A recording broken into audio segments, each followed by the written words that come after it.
certainly hit us in the first decade of the 21st century because of that catastrophic event and how difficult it was. By necessity, the city of New Orleans had to learn how to innovate. And so we took the position as a people that we weren't going to put the city back the way it was. And we decided to rebuild the city the way she should have always been. The city of New Orleans wouldn't have come back without Rockefeller. Then Rockefeller decided to go ahead and do the 100 Resilient Cities piece. And of course we said, well, listen, let's continue this relationship and partnership. Well, New Orleans has really made itself into a truly resilient city. The journey that they've taken is one that is really quite extraordinary. So much innovation and inspiration has occurred in New Orleans over the last decade, and it was almost for us a mission to elevate that exceptional work. We've always identified three critical elements to make a good 100 resilient city: a strong and innovative mayor, a catalyst for change, and a good sense of the partnership opportunities. So the strategy in New Orleans developed after a really long period of time trying to find the right chief resilience officer. But in New Orleans in particular, it could only fall to one individual, and that's Jeff Hebert, somebody who had the trust and commitment of the mayor and other city officials, but someone who also knew the community deeply. It means a lot to New Orleanians that they see action. We've been planning for 10 years now, and people are tired of what they consider planning. We all ask the question, what is this strategy going to be?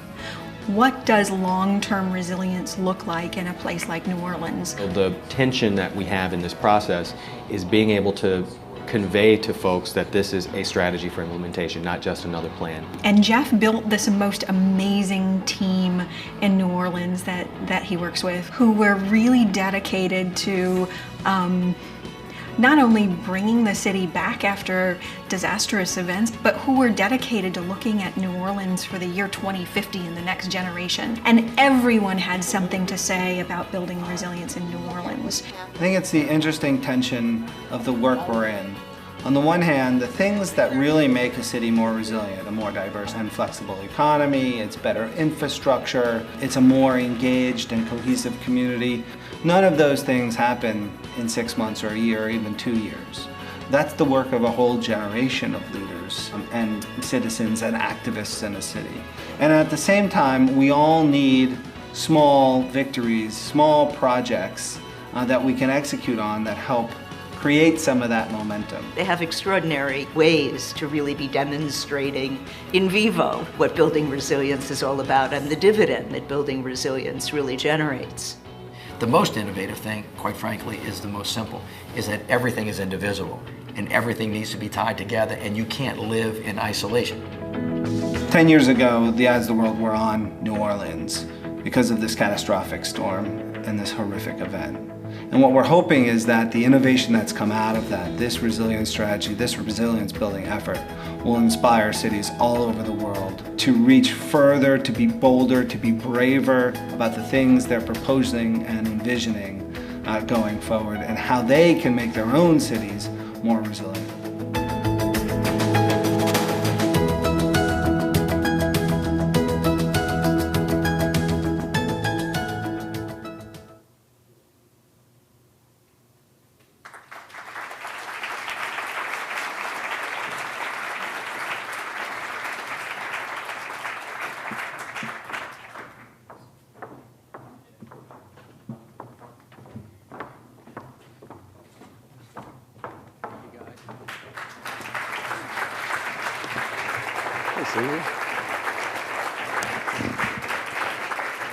Wow.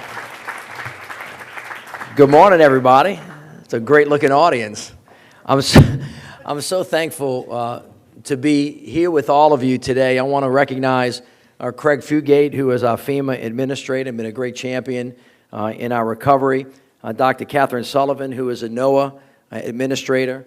Our great friend, Dr. Judith Roden, who is the president of the Rockefeller Foundation. Michael Berkowitz, who is the president of 100 Resilient Cities. We have Dale Morris, who is from the Royal Netherlands Embassy Senior Advisor. Bill Basil, Director of AmeriCorps. Our Resilience Steering Committee members are all here today, so welcome. Carmen Jones, the Greater New Orleans Foundation Vice President, Mr. Jeff Hebert, who is the Chief Resilience Officer for the City of New Orleans, Toby Kent, who is with us from Melbourne, who is a Chief Resilience Officer, Christine Morris from Norfolk, who is a Chief Resilience Officer there, Arnoldo Kramer from Mexico City, the Chief Resilience Officer there, to all of our city staff, all of our partners, to former Senator Mary Landrieu, who has helped lead this effort for so many years. It's great to see you, Councilmember Susan Guidry, and other elected officials that may not be in my eyesight right now. All of you, welcome, and thank you so much for being here. 10 years ago, Katrina hit the Gulf Coast and basically changed everything for us. In the blink of an eye, 1,800 souls, our brothers and sisters, our mothers and fathers, our aunts and uncles, our children, in some instances lost to us by death, and many, many, many more who moved out, many of whom have returned, but some have found a better life for themselves someplace else. This was a man-made disaster. The levees broke, and the city flooded. It was one storm that actually hit two communities a little bit differently, the Gulf Coast in Mississippi and New Orleans. For us, this was a major water event. It destroyed everything. It destroyed homes, it destroyed buildings, it destroyed hospitals, police headquarters, fire headquarters. Everything that was in your eyesight was underwater, 80% of the city. The United States of America has not seen a disaster of this scope and of this breadth in a very, very long time, if ever. The magnitude of the destruction was both physical and it touched every other part of our lives as well. And over the last 10 years, the city of New Orleans has literally been to hell and back. Come hell or high water, we've had both. Katrina, Rita, Ike, Gustav, the national recession, the BP oil spill. And we're still standing. We are still standing, and we are bowed, but we are not broken. And the city of New Orleans and the people here and the folks across the Gulf Coast showed what I consider to be incredible resilience and strength of character, and basically said, we're coming back no matter what. But it was tough. And I think the evidence is this week that this is one of the great comeback stories in America, and we did it together. And so this week is designed to do a couple of different things. One, to commemorate the losses that we suffered in our people and in our property. Second is to give thanks to the rest of the world as a grateful city, to say thank you for everything that they have done for us, and then to think about how we are going to turn and look forward and not only build the city that was, but build the city that we always dreamed she could be. And as we have thought about doing this, notwithstanding the fact that many people think the city is going in the right direction, which it is, that we still have a lot of work to do.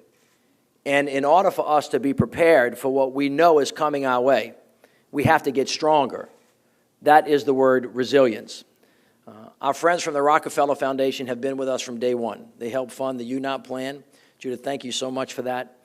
From that time and over those many, many years, we began talking about lots of things. And then when Sandy hit, and we got to work in the Northeast, because then we had to lend a helping hand, the word resilience then became a prominent word in the eyes not just of the people from New Orleans, who the nation thought, well, we were the only one that was going to suffer that kind of stuff. But when Sandy hit, and then folks around the world started thinking about this concept of being stronger, not being able to stop bad things that come your way, but being more ready for them. How you build, how you live, how you act, actually morphed into 100 resilient cities that the Rockefeller Foundation has spearheaded. And then they asked our city to be one of the lead cities in the 100 Resilient Cities initiative, and we are very thankful that you chose us to help lead the way to the nation and to the rest of the world. Thank you very much.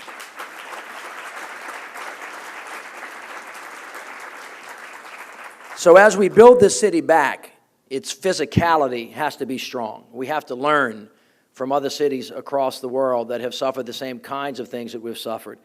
And of course, Senator Landrieu led the effort to the Netherlands to understand how the Dutch actually did their work. There are lots of other examples, and there are lots of other cities, by the way, that are in harm's way. With climate change, with sea rise, in our instance, with subsidence, and with the oil and gas industry and the things that are happening along our coast, we've got all of those things plus more. And so we are now informing all of our work in the rebuilding, Craig, that we're doing with the FEMA dollars that have come down. Everything that we do now has a resilience lens on it, but we also recognize that it's not just about the buildings. Because what we have learned around the world is that when communities are strong, when there is equity, when there is low income inequality, when people have education, when people have health care, when people are strong, when neighbors know each other, they build resilience that way because that's where the strength of the community comes from. And our communities, when they're stronger in and of themselves, individually and collectively, in the neighborhoods, can withstand whatever happens to come our way. And then finally, the third piece of the resilience strategy is to be humble enough to know that we haven't seen all of it yet. That when New York is preparing for another terrorist attack, a hurricane might be around the corner. When New Orleans is waiting for a hurricane that might be a water event, it might be an electric grid event. When everybody around the world is watching Katrina and the hurricanes come, it could be a heat event in California or a water event all across the United States of America. And of course, we know that climate change is bringing things that it's hard to expect. And so the next part of the resilience strategy is being adaptable and being flexible and being ready to move no matter what comes our way. The whole point of it is that everything that we do is infused with how we can be strong so that we can respond to whatever happens to come our way and not wait until after it happens to recover it, because Craig can tell you better than anybody else, trying to fix something that's broken is a lot more expensive than getting it right the first time. That is, if there's no other lesson that we have learned from Katrina and from Rita and Ike and Gustav, it is that good preparation and strong, resilient communities will give us a chance to do better and to plan longer. So I am really thrilled to be here with everybody today to announce the kickoff of the New Orleans Resilience Strategy Plan that has been put together with the leadership of Mr. Jeff Hebert and our resilience community. And that's what this event is here today to announce. And so I'm thrilled to be with all of the individuals who will come up in the order and speak. I want to introduce to you guys a guy that you should know, and if you don't, he has been a gentleman that has been a great partner. When Senator Landrieu was serving, she was the chairman of the committee that oversaw FEMA. She was our champion to bring down federal dollars. She and Craig worked extremely well together, and we have been working hard to get that money to the ground and to get it coming out of the ground, which I trust that you have seen a lot of. We're not finished yet. We have a lot more work to do, but this individual has been a great champion for us. He's been very fair-minded. He's been very tough. He's been very smart. He's been very forward-leaning and basically says, look, and I love this guy, we're either going to find a way or we're going to make one. Help me welcome Mr. Craig Fugate, Administrator from FEMA.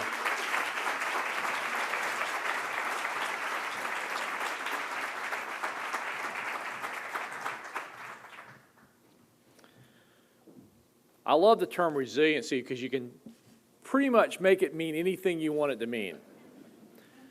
But one of the things I think people need to understand, resiliency doesn't mean bad things won't happen in the future. Resiliency means you'll survive it. And I think that's the challenge you have is we oftentimes have based our decisions upon short-term investment strategies, short-term gains, the day-to-day challenges we face. We plan for what we're capable of, and we just hope it was never any worse. And Katrina showed us the fallacy of hoping. It's not a good strategy when you talk about disasters. It means you have to start at the beginning. As the mayor says, you can't go into a community after you built it and then go, now what happens? It's the day-to-day decisions that you make on how you build, where you build, the types of jobs, the infrastructure investments that are built to survive the next disaster. It doesn't mean they won't be impacted, but they survive. We took that approach with the Recovery School District. Senator Landrieu gave us a tool that says, you know, instead of building back the school district brick by brick, building by building, book by book, why don't we put it all together? And let's make some decisions about, let's not just replace what was there. We had underlying issues before the storm ever hit with education in this community.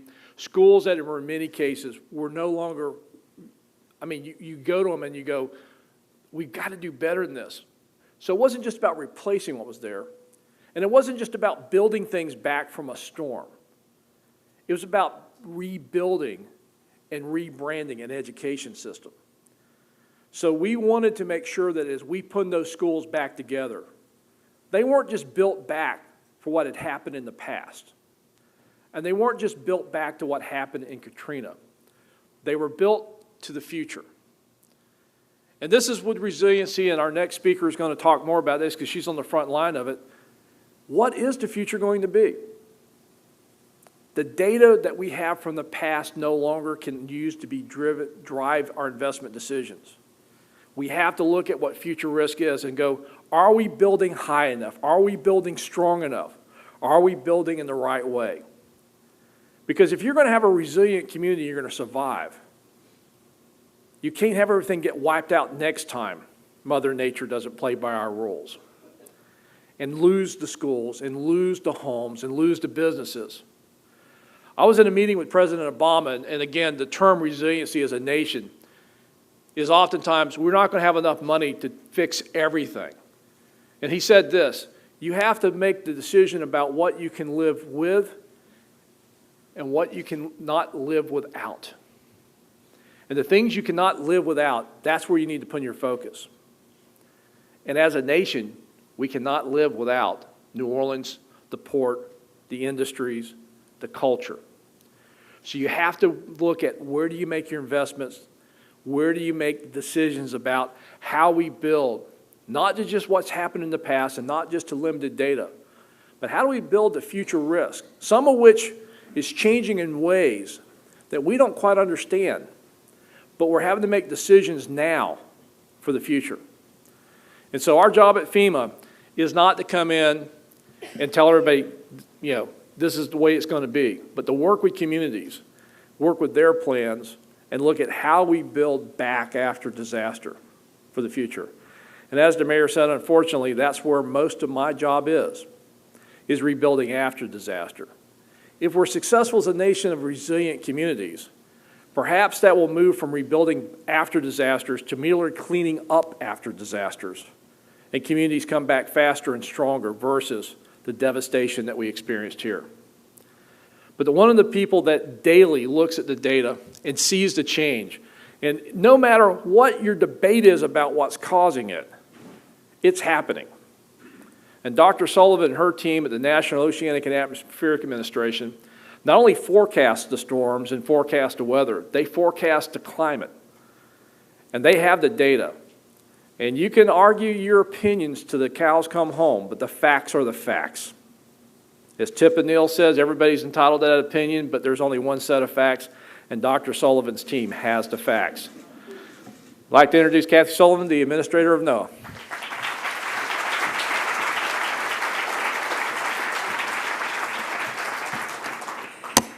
Thanks, Craig, for that very nice introduction. I want to open adding my congratulations to the mayor and his entire team, and our thanks as NOAA to Rockefeller Foundation and their support for 100 Resilient Cities. One of NOAA's primary objectives is to provide the information and services, the data and tools that help communities become more resilient. And at NOAA, like Craig said, everybody gets to pick out their definition. At NOAA, when we think resilience, we always look at three key facets of resilience. We look at the societal resilience, the fabric of the community, the financial strength, the institutional strength of churches and schools and civic government. We look at the economic resilience, supply chains and the employment base, and we also look at the environmental or ecological resilience. And you really get that message loud and clear, and you live that lesson daily here in New Orleans. What is NOAA's role in all of this? It's pretty simple. It's the foundational layer under a lot of what Craig does, a lot of the planning effort that the mayor and his team have put in, and a lot of the work, in fact, that Bloomberg through the 100 RC initiative is taking to cities globally. We provide the environmental intelligence. We are the underpinning, not just the science in the sense of a dry paper in a journal or a stack of numbers that are sort of cryptic and hard to interpret. For that kind of scientific knowledge on those measurements to become intelligence, insight you can use in your decisions, they need to be transformed into actionable, timely, reliable products that meet you where you are. The weather forecast that meets you and suits your day and your planning, or your week-long outlook for the weekend, or the climate data, the information about monthly and seasonal and year-to-year and decade-to-decade patterns. NOAA is the nation's agent for taking the pulse of the planet, for storing the data, for analyzing the data to understand the patterns that we're seeing, and also for combining the data with really rich understanding of how this little blue marble of ours actually works. And when you combine measurements of the planet with knowledge of how it works, that's what lets you make a forecast. I want you to think about something. Every one of you here is a member of the first generation of human beings that has ever had the ability to have foresight about what kind of environmental conditions are coming your way. We are the first generation ever to have that. In its simplest form, we can chuckle about that's a silly label for a weather forecast, but think about that. These are the longer-term outlooks that, that help Craig Fugate and his team 7, 6, 5 days before a storm landfall understand how tightly can they narrow the coastal zone that they need to provide a warning to and recommend evacuation. Where else can they let people carry on with their lives and continue their livelihoods? Where can they safely pre-position the assets that will come in afterwards, and where do they need to keep their own folks out of harm's way? The ability to think ahead, to plan ahead, to try on different scenarios in your mind and see how they might play out, and to hopefully actually act on a wiser decision about how you build your city, a wiser decision about where you structure site infrastructure, a wiser decision about how you use nature's own defenses to help you keep your lives and livelihoods safe. So we're delighted to be working side by side with both the Rockefeller Foundation and the 100 Resilient Cities Initiative. We're inches away from becoming a member of their, one of their platform partners, providing NOAA's information and planning tools directly to all of the global cities. We work side by side always with Craig. We are embedded with him and his team day to day, much less when bad things begin to happen. And we'll be working with them in the weeks ahead, also to provide resilience preparedness training and to cooperate on a national exercise that will help more communities appreciate what this new concept of resiliency means to them. We'll provide the training to the Resilient AmeriCorps cadre that was just announced last week and that you will be beneficiaries of as well. And one other thing I really want to highlight, coming back to my point about resilience, has to include the natural environment itself. Green infrastructure, not just gray infrastructure that we construct, but green infrastructure, nature's own defenses, can play and do play an important role in how we keep coastal communities safe. You all know that as coastal residents. We've seen it in Katrina. We certainly saw it in Sandy. Marshes, beaches, dunes, they help protect human lives and livelihoods. But just as importantly, they provide other essential ecosystem services: fisheries habitat, shellfish habitat, nursery grounds for ocean resources, water quality, recreation. So I'm pleased to announce that just this week, the administration will release a new report titled Ecosystem Service Assessments, Research Needs for Coastal Green Infrastructure.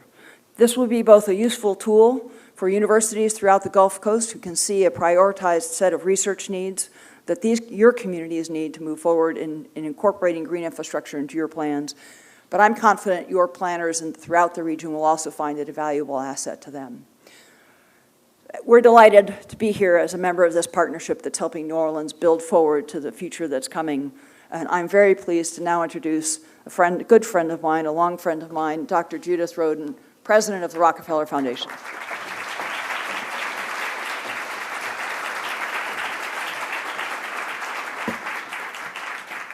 Thanks so much. It's great to be here with all of you, because today we're talking about what can go right when a city changes, when it decides not just to rebuild, but to build resilience, which will allow it to plan and prepare and thrive in what we know is an uncertain future.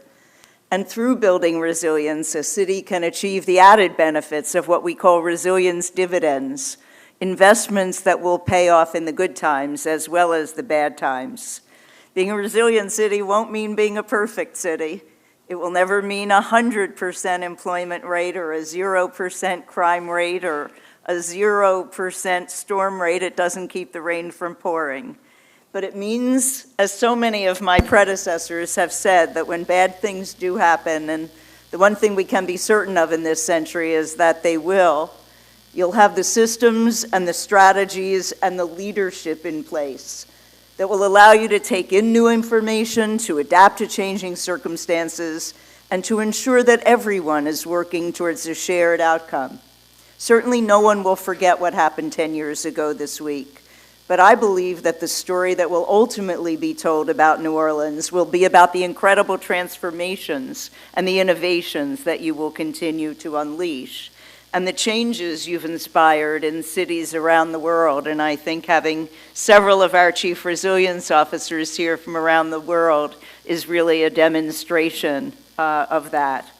Rockefeller's been very proud to be a partner in this rebirth, and proud to have had the pleasure of working with so many of you, outstanding local leaders and community organizations who know perhaps better than anyone the key resilience challenges that New Orleans is still facing. In particular, I want to offer my special thanks to Mayor Landrieu. You are an amazing partner and an amazing leader, and we're very grateful to be working with you.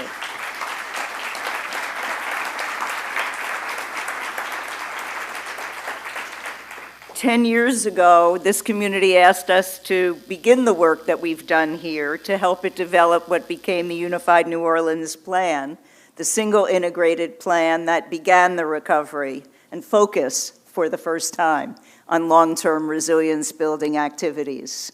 This effort helped spark a new wave of urban innovation. It was contributed to in part by many of our CUREX fellows, practitioners whom we embedded within New Orleans institutions that helped lead in the revitalization efforts, and many of them have planted their deep personal roots in this great city. Based on recommendations from extensive community engagement, UNOP tried to leverage the recovery process to unleash much greater opportunity in the neighborhoods that had been left behind, even before the storm. After working on UNOP, we focused on new ways to help cities build economic and social and physical resilience, as Catherine said, because all of those are critical to survive and adapt and grow no matter what kinds of chronic stresses or acute shocks they experience. Our most significant investment has been a $164 million effort called 100 Resilient Cities, which is a network of cities building a global practice of resilience where they learn from one another and they can see what's working and what's not. And it all started here in New Orleans. So it was no surprise, as the mayor said, that you were one of the first cities selected to join us in 2013. Not only was New Orleans the inspiration behind 100 Resilient Cities, but you were the impetus for one of our hallmark innovations, the Chief Resilience Officer. The importance of having a central point of contact for resilience building truly cannot be underestimated. When we were working with New Orleans after Hurricane Katrina, we hired a full-time senior professional to be on the ground. Many of you know Carrie Shea. And that was critical for beginning to work collectively with all of the critical stakeholders, and it made a difference. Now every city to join the 100 Resilient Cities network will receive funding to hire one of their own, and certainly Jeff Hebert was the natural choice for you here in New Orleans, and he's already doing an extraordinary job. So Jeff, thank you.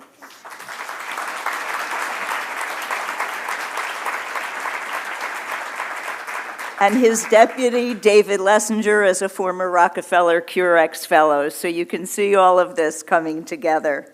The second thing we do with each of the cities, led by the CRO, is fund a resilience strategy development process, which is intended, and here certainly has, worked with a broad range of stakeholders to assess the biggest problems that remain and the greatest opportunities, and to begin to build a resilience strategy from there. In most cities, this process takes over a year, but because New Orleans is so far ahead in its resilience thinking and planning, together we were able to streamline and accelerate the process to 8 months. In fact, while in some other cities, our goal is to build a baseline for resilience, here in New Orleans, we had a different mission, to bring the range of resilience activities together into a single plan, and in that way to determine where the gaps are, what remains, and to prioritize and connect you with the technology and the services of our platform partners, many of whom are here today. And the product of that effort is what we are releasing today, the New Orleans Resilience Strategy, a blueprint of projects and partnerships that will take you to the next phase of your journey in building resilience. And of course, by tradition now, New Orleans is one of the first cities in the 100 Resilient Cities Network to release their strategy in public. It contains projects that run the gamut of resilience building, from reimagining regional transit systems that both protect the environment and connect more people to jobs and opportunity, to projects that will create more affordable housing, safer housing for many more people, and projects, of course, that focus on comprehensive and innovative water management that will also create hundreds of new jobs and services. And with the generous contribution of the platform partners, all of these activities are not only helping to prepare New Orleans for the next threat, but they position this great city to reap the additional resilience dividends in the form of more jobs, economic development, better ecosystem management. And what is most impressive about this strategy, and you will see this when you read it, is both its specificity and also the level of integration from curb to coast, integration with economic development, with equity issues and measures. It is a truly integrated strategy, demonstrating that all of these systems to build resilience successfully must be interwoven to make up the resilience of an entire city. So from the Unified New Orleans Plan to the resilience strategy released today, in so many ways, our work has come full circle together, and it's the next step that New Orleans is taking to become a model of urban resilience, the mayor's goal, by your 300th anniversary in 2018. As the city continues to deepen your commitment to building a more resilient New Orleans, we at the Rockefeller Foundation are really delighted to continue this journey with you. In addition, as I think Jeff will mention, to our funding for your 100 Resilient Cities work, we will help support the first ever Resilience Center, which will open right next door, to serve as a resource and training ground and model for cities around the world, we understand and hope. We've been with you for 10 years, and we're going to be with you for many more years to come, to build resilience in New Orleans and to help improve lives here. You will demonstrate to the world what resilience means, what resilient people look like, what a resilient city feels like, and you will be a beacon for cities around the globe. I am really excited to be part of that and to talk about our continued partnership and some more specifics, the great leader of 100 Resilient Cities, Michael Berkowitz.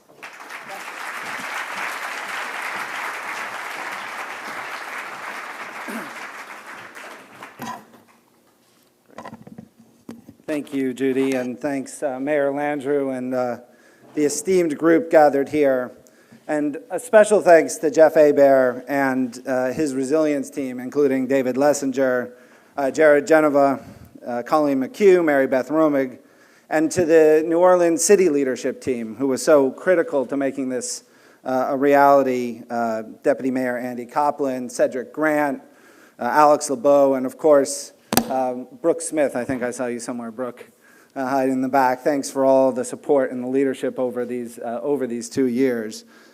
So as you've heard, I'm Michael Berkowitz. I'm the president of 100 Resilient Cities. It's an organization incubated and spun off by the Rockefeller Foundation to build urban resilience worldwide. As we have here in New Orleans, we're helping a global network of cities spanning 6 continents and more than 30 countries build resilience to the social, economic, and physical challenges of the 21st century. We provide 4 kinds of support. First is funding to hire a Chief Resilience Officer. Second is funding and technical assistance to complete a resilience strategy like Resilience New Orleans that we're going to talk about more today. The third is access to a platform of partners and resources that cities can tap into once they've identified what their needs are. And fourth is access to a peer-to-peer network so that cities can support each other and share best practice as they build resilience. As you know, we are here today to unveil Resilient New Orleans, which outlines a vision and actions to support that vision that will help its citizens better weather the next crisis. It pays testament to the fact that New Orleans is one of the world's best comeback stories, but also clearly articulates that there is much work still to be done. Resilient New Orleans represents the work of 2 years of close collaboration between the city, a broad group of stakeholders, and I see many of them here today, and 100 resilient cities. And during that time, we spent searching for the perfect CRO, and I'm glad the mayor finally convinced Jeff to actually take the job. So that was some of the time. We also, in that time, brought our chief resilience officers from around the world to this city for our first CRO summit in November of 2014 to learn from the innovative work here. And as the mayor mentioned, there are 3 of those CROs back again today. And most importantly, we spent that time supporting the Resilient New Orleans team to work with smart and dedicated stakeholders across the city to build this strategy. And many will ask throughout this week, is New Orleans better prepared? But prepared for what? Another hurricane, industrial catastrophe, a changing economy, climate change and sea level rise, growing inequality, and its consequent public health, crime, and poverty crises. It's only by looking at all of New Orleans' vulnerabilities together, holistically, can the city truly move towards becoming a resilient city for the future. Bad events will happen, but no matter how many flood walls we build, we can't ever fully avert them. But what we can do is build the capacity of individuals, institutions, and city systems to recover quickly and to evolve and adapt as they do, to develop the flexibility, inclusiveness, and robustness needed. And that is the goal of Resilient New Orleans. And before Jeff goes into greater depth on what Resilient New Orleans contains, there's a couple of things I want to highlight about this remarkable strategy. First is that the strategy is actionable. So people here and everywhere want action, not planning. So this strategy is designed to be actionable on day one. Note that each of the 41 actions has a clear owner and a path to implementation. The second, and as both Dr. Roden and the mayor alluded to, the strategy is holistic and integrated. It allows us to see water infrastructure projects next to transportation initiatives, next to job training plans. And this is important because it allows the city to get more from each dollar spent. For example, you will hear shortly about workforce training efforts at Delgado College, which is being paired with the investments in urban water management. This will both help the youth in the city develop the skills and competencies necessary to have careers in water management, which is a rapidly growing field around the world, but also to solve some of NOLA's chronic flooding problems. This integrated view will allow New Orleans to leverage investments made in one effort to solve other issues, and is a concrete example of what Judy Roden was just talking about as the resilience dividend. Finally, the strategy is inclusive. New Orleans has one of the strongest communities in the world, and this strategy reflects their collective wisdom. Not only does it incorporate the good work and planning efforts of the past decade, the process to create this strategy included a wide variety of stakeholders, more than 110 advocates, stakeholders, government officials, businesses, and community leaders. Many of the actions in this strategy aren't new ideas, but they mobilize resources and support to scale projects already identified. And that's what a good CRO and strategy should do: amplify, enhance, and connect great work. But a strategy is only as good as the execution on the back of it, and this strategy is financially supported and fiscally sound. Jeff will talk more about implementation, but through our platform of tools and services, our partners will help New Orleans and all of the cities around our network implement their projects through best practice, new technologies, and funding opportunities. Not just in year one, but over time as projects are developed and executed on. And to help capture the excitement and energy of this strategy today, I'm pleased to announce that 100 Resilient Cities partners from private and philanthropic sector will provide more than $1 million in immediate tools and services to begin implementing Resilient New Orleans.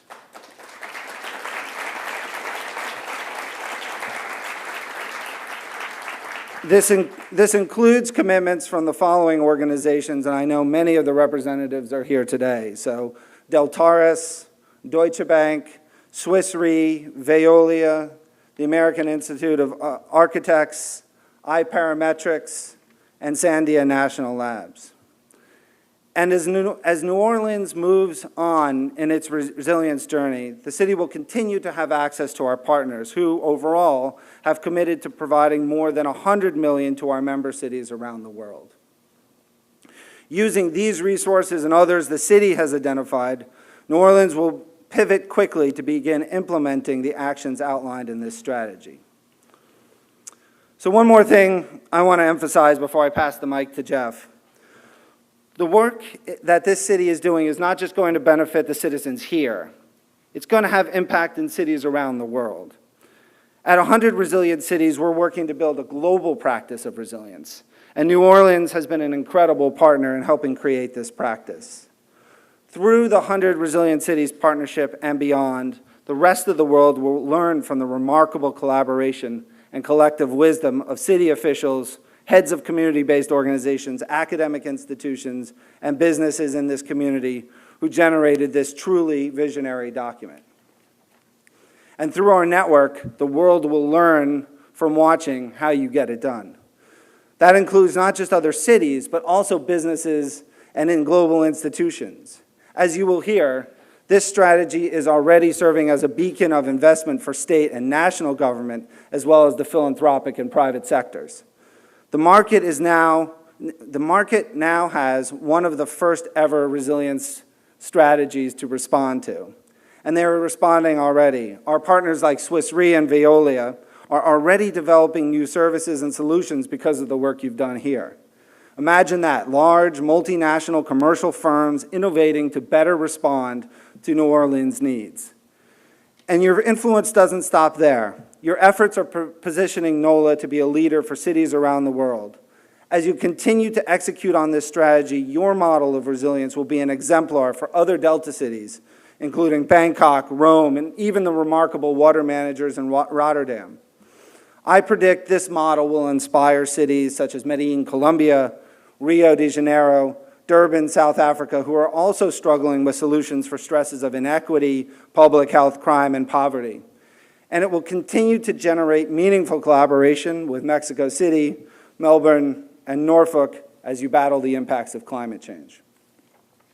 At 100 Resilient Cities, we're going to use this moment to advance the global practice of resilience and help cities around the world learn from NOLA's successes and challenges. And now let me pass it on to Jeff Hebert for the moment we've all been waiting for, the unveiling of Resilient New Orleans.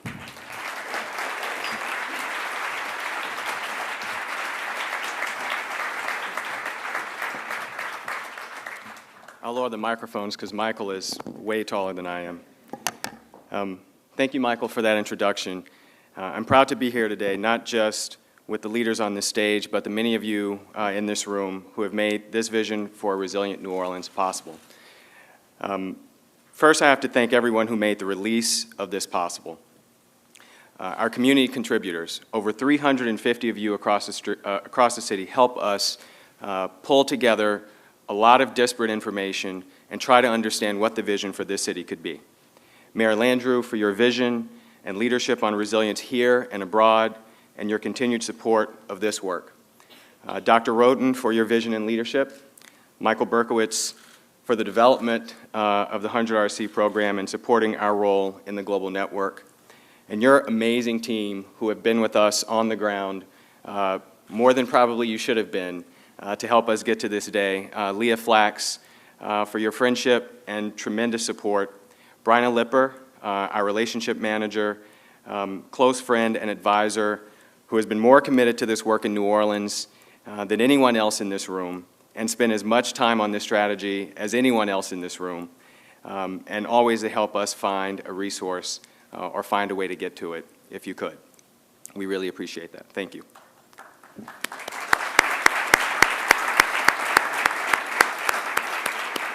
As Michael mentioned before, we've had platform partners who have helped us over the course of the strategy development process as well as we move to implementation. And there are two in particular I really want to thank. Alex Kaplan at Swiss Re, I see him in the back, and Sasha Haselmeyer from City Mart, who isn't here with us today. They had a profound impact on us thinking from the very beginning of the process through the strategy development and into implementation. I think that was very important in co-creation of how we could design products that could help us.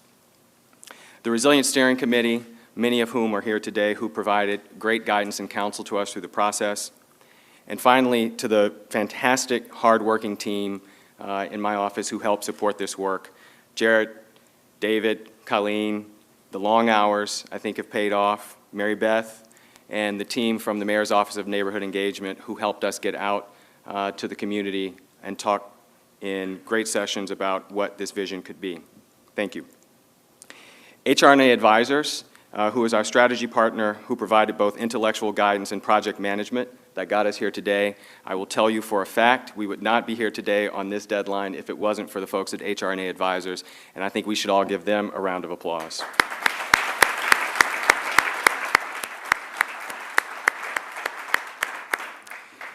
And last but certainly not least, my wife, who had to put up with me for the last few months. I appreciate that I still have a relationship, and we'll continue with implementation. So how did we get here? Building off the last 10 years of planning in New Orleans, we've undertaken extensive planning to guide the recovery and rebuilding of our city and to envision the long-term future of New Orleans. You can see all of the plans on the screen. What we decided to do at the very beginning of this process, and I communicated this with Rockefeller and 100 Resilient Cities, is that we did not seek to replicate the vast work that has been done over the past decade or to create another plan for planning's sake. Instead, we decided to lift up the work that had already been done over the past 10 years, pull the pieces out that related to the work that we needed to do, and move it forward to implementation. As you heard me say in the video before, people in New Orleans are tired of planning, and this strategy is a means to take action. We intentionally brought together key stakeholders for targeted conversations about the state of resilience in the city, and specifically to identify gaps in current efforts to address our shocks and stresses. Our community partners were crucial to the development of this strategy, and many of them stepped up to the plate at the very beginning to help us develop this. So in particular, I want to thank the Louisiana Office of Community Development, and Pat Forbes is here, the Greater New Orleans Foundation, especially Carmen James and Ella Delio, the Foundation for Louisiana, Flozell Daniels, Tulane University and the Tulane City Center, Dean Ken Schwartz, Paul Harang and Maggie Hansen, GNO Inc., Michael Hecht and Robin Barnes, the Neighborhoods Partnership Network, Timlin Sams, and CBNO MAC, Keith Twitchell, and many others. I'd like to give you a sense of how much thought and effort from stakeholders and leaders across this city went into the creation of Resilient New Orleans. We launched the agenda-setting workshop in February of 2014. We officially kicked off the Resilient Strategy development process in January of 2015. After key stakeholder workshops and research, we released the preliminary resilience assessment this past June to set the state of play to finish the Resilient Strategy. We then pivoted to grounding our future aspirations in actionable strategies, so we convened expert working groups to understand the most immediate need and the most strategic path forward. Most of the actions we'll outline today came out of those discussions, the co-creation with members of this community. As I said before, we didn't look to create new meetings in the city. We plugged into existing conversations, and we respected ongoing relationships. Over the past 10 years, we've engaged in more than our fair share of meetings to develop a vision for the future of our city. As part of the strategy development, we had no desire to create more meetings for an already engaged community. Instead, we focused on integrating the discussion of resilience into existing processes and gatherings, like the Neighborhood Leaders Roundtable. These groups have been critical to our city's recovery and will only grow in importance as we look to build long-term resilience. As we look toward the future of the city, here's how we'll be taking actions starting today. Resilient New Orleans presents a series of principles and actions that are designed for results and immediate benefits, but with long-term aspirations founded on the concept of generational change. Leveraging and maximizing existing funding is a top priority. Our first step will be to align our priorities with the resilience strategy. Additional funding opportunities will come through new grants and revenues, philanthropic funds, and crucial private partnerships. Some of our first chances to realign our priorities will come through the initial implementation of the actions of the strategy. So to get to it, I'll run through some of the featured actions that the strategy outlines as steps forward toward our resilience goals.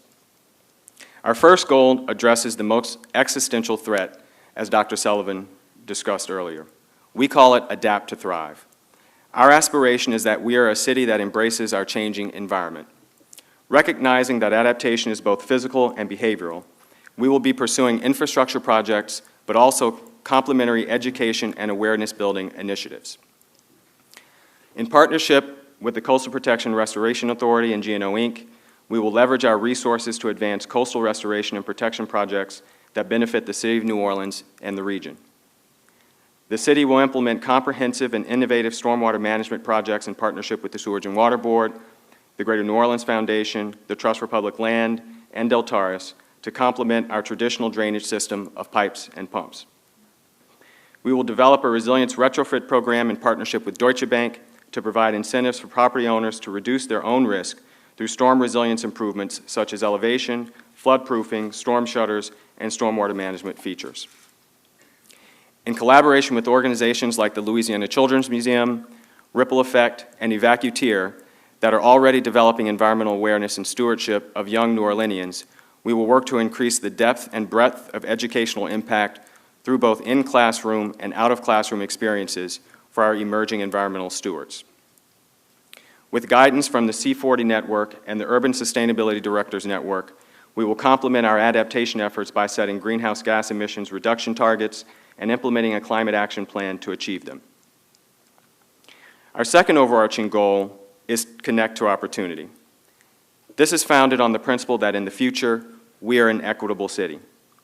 We already have a full complement of initiatives and programs that are working to build connections to opportunities for New Orleanians, including the Network for Economic Opportunity and NOLA for Life. As part of this strategy, we're advancing a few more.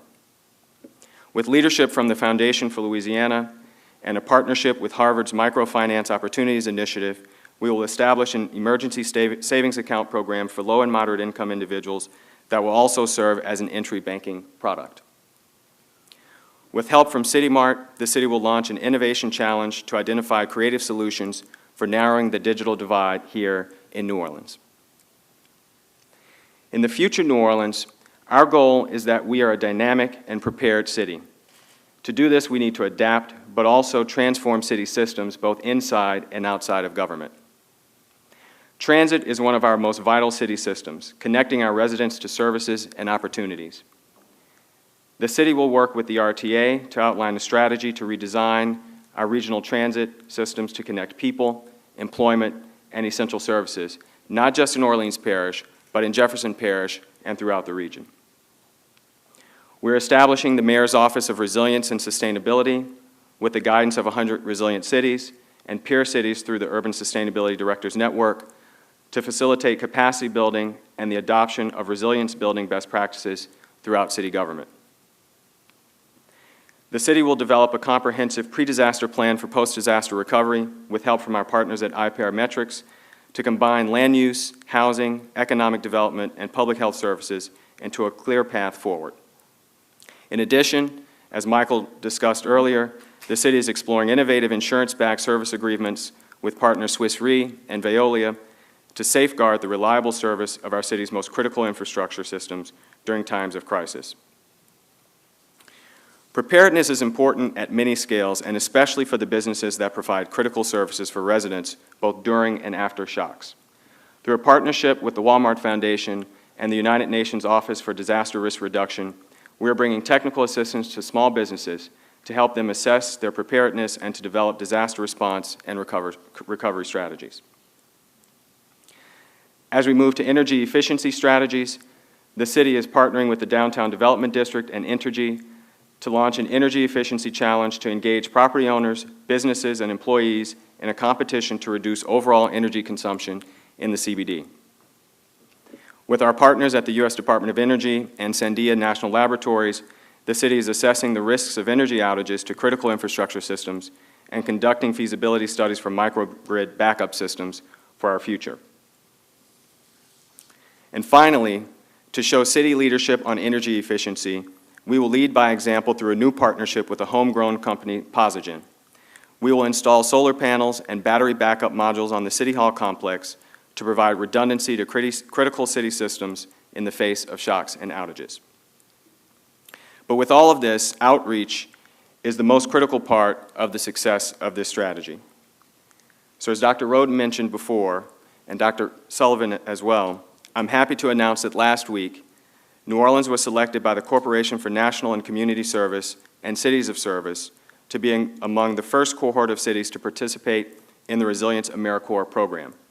With support from the Rockefeller Foundation, the city will host 2 AmeriCorps Vista members to focus on community outreach and educational program directly related to resilience in our most vulnerable communities. And as Dr. Roden mentioned earlier, in partnership with the Rockefeller Foundation, GNO Inc., and Tulane University, we will establish the Center for Resilience to support community outreach and education, global exchange, and resilience capacity building right next door at the Tulane City Center. As I said before, the leadership of our local organizations has been key in the development of this strategy and its implementation. There has been no greater partner in our work than Carmen James, Vice President for Programs for the Greater New Orleans Foundation, and I'd like to invite her up for a few comments.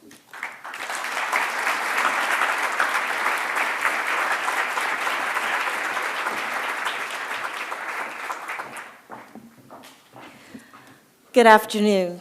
If you could join me in just thanking Jeff and acknowledging the tremendous actionable plan that he has put forward.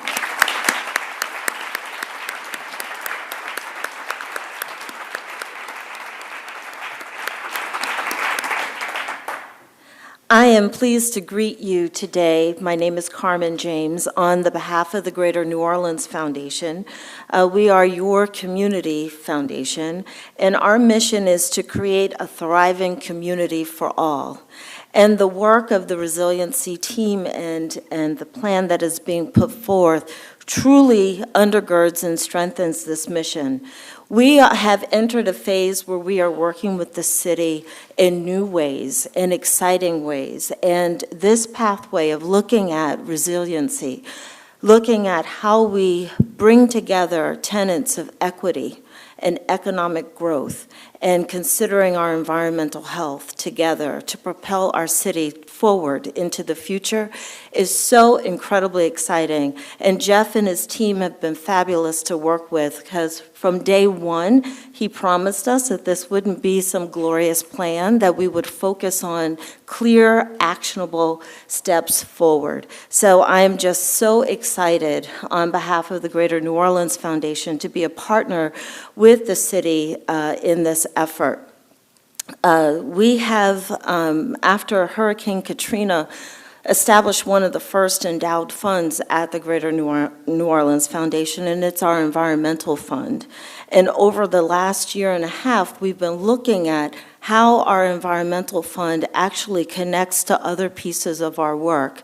Some of you may be familiar with our work in workforce development through our New Orleans Works program, and we've also have launched work in economic security. And through these efforts, my team has been deeply engaged in this work with Jeff, looking at how we pull all of these tenets together. Some of you, like Councilmember Guidry, have been with us over the last years. We went out to other cities learning about their plans for sustainability and how they build resilience. And one of the things that we found in doing so was that it took intense collaboration at the level of government, and truly it had to start with leadership. I'm so thrilled that our mayor has embraced this work, has brought together aspirational and talented, solid leadership, and is seeing this as a way to attract brilliant minds to New Orleans, to harness the power and the energy of the people we have here, and to look forward together for solutions. I'm coming to you from another convening focused on healing, and last night, author Isabel Wilkerson had said to the audience that those who went before us, and I just challenge you in this moment where we're looking at New Orleans and the spirit of rebuilding since Katrina, that those of us who went before us bequeathed to us a great burden, and that is to make their sacrifice worthwhile. And I feel that that's what this work does, and I'm thrilled that our mayor is fully supporting it, and I just look forward to working with your team and moving forward. So without any further ado, I bring up our mayor.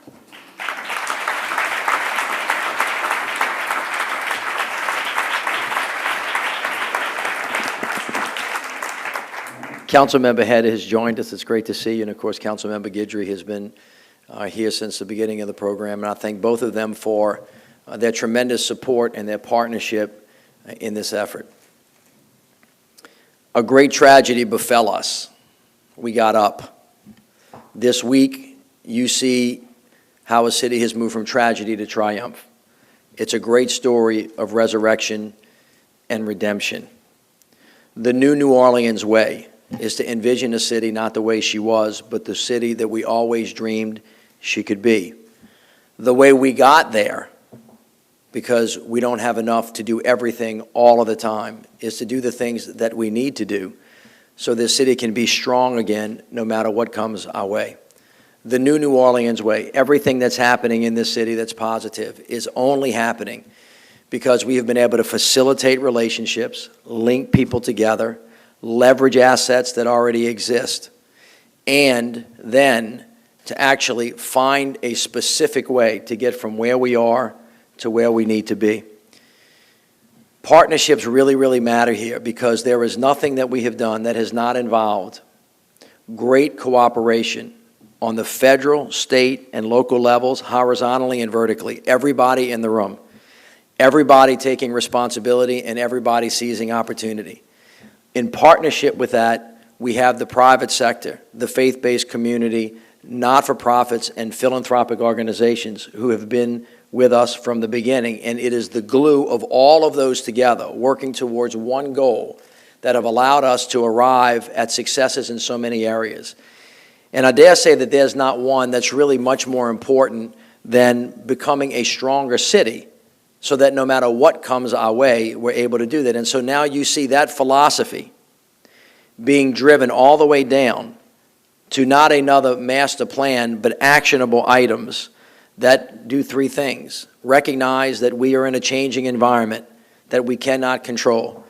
Climate change, sea rise, subsidence, coastal evaporation are things that are existential threats, threaten the very existence of the land that we live on and hope to house future generations. The second is to recognize that no matter how well we're doing as a city, we can't do well if all of us don't do well. Everybody has to come along because our strength comes from our diversity. Our strength comes from everybody in the city, irrespective of race, class, creed, color, geography, being a part of and being strong enough to stand on their own. And then, of course, we won't be able to survive if we're not flexible enough, fast enough, smart enough to respond to that which we today do not yet know. And so what you see in this plan is a magnificent example of that philosophy, that action, that work of all of us coming together behind the whole theory of one team, one fight, one voice, one city, and in this instance, one nation. As the city of New Orleans becomes this nation's most immediate laboratory for innovation and change, not only for ourselves and for the rest of the country, but the world as well.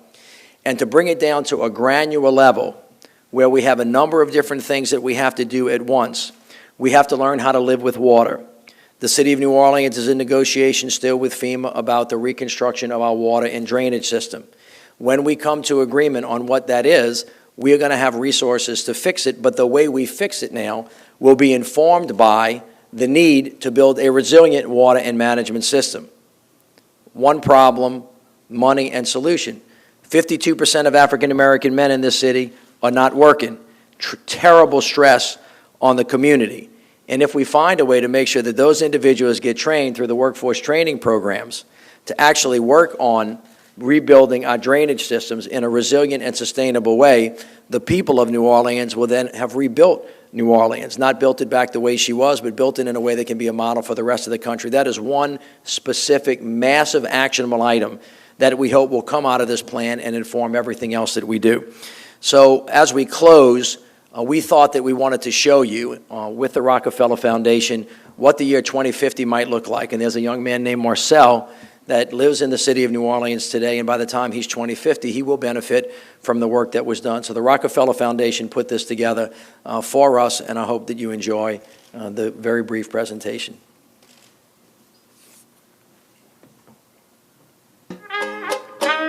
Corinne and Edgar were born and raised in New Orleans, a city nearly 300 years old.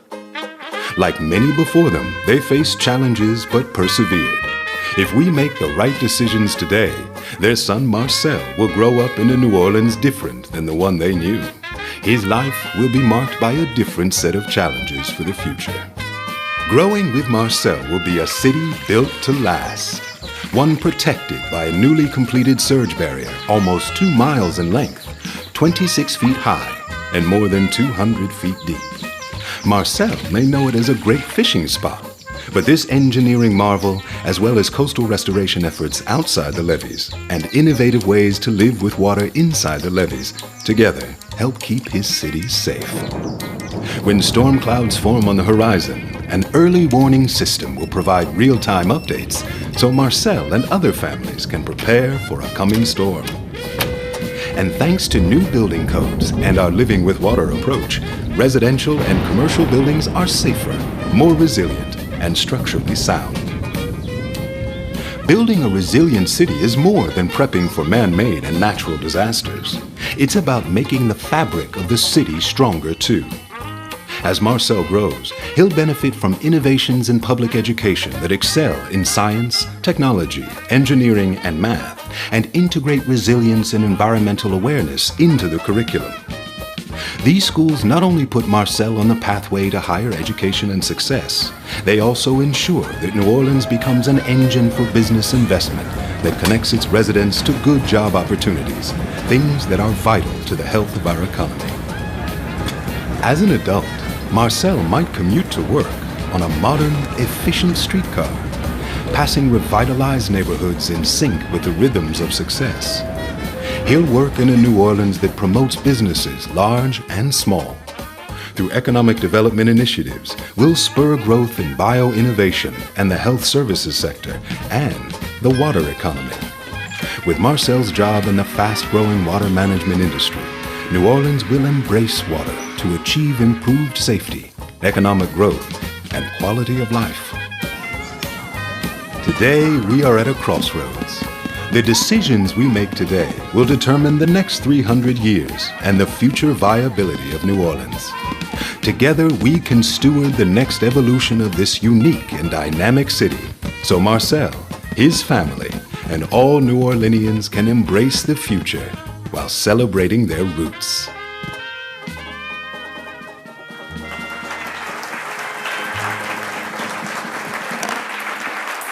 Thank you all so much for coming. We're now going to walk next door, and we're going to cut the ribbon on our Resilience Center. Please join us. Thank you so much for being with us today, and all of our partners. You guys are awesome. If y'all want to join us next door, we would love to see you. Thank you so much.